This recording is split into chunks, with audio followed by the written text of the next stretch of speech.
Assalamualaikum warahmatullahi wabarakatuh. Perkenalkan, saya Ahdiat Junjunan Saifuddin, mahasiswa Agroteknologi UIN Sunan Gunung Jati Bandung dengan NIM 121706001 dari kelas Agroteknologi 3A. Di sini saya akan menjelaskan tentang perbedaan antara ekologi tanaman dan ekologi tumbuhan. Yang pertama, ekologi tanaman.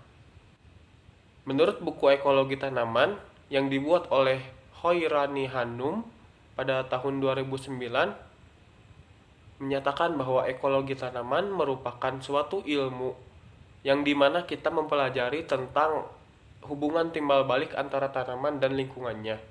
Begitupun sebaliknya, lingkungan dapat mempengaruhi tanaman dari segi pertumbuhannya, juga dari perkembangan tanaman tersebut. Yang kedua yaitu ekologi tumbuhan. Ekologi tumbuhan menurut Rusidi pada tahun 2017 merupakan ilmu pengetahuan yang mempelajari secara spesifik interaksi antara tumbuhan dan lingkungan hidupnya yang berhubungan dengan berbagai proses dan fenomena alam yang telah lama dikenal. Misalnya, bagaimana tumbuhan untuk hidupnya memerlukan sinar matahari, air, oksigen, dan tanah atau lahan sebagai tempat tumbuh atau habitatnya. Selanjutnya yaitu ekologi dibagi menjadi dua bagian. Yang pertama ada sinekologi dan yang kedua ada autekologi.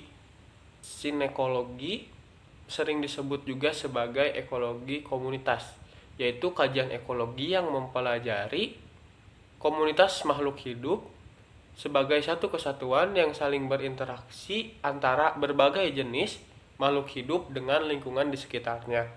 Sedangkan autekologi adalah kajian ekologi yang hanya mempelajari satu jenis makhluk hidup atau satu populasi saja yang berinteraksi dengan sesama jenis dan lingkungannya, terutama dalam hubungannya dengan sejarah kehidupannya atau fenologinya, dan dinamakan sebagai ekologi populasi.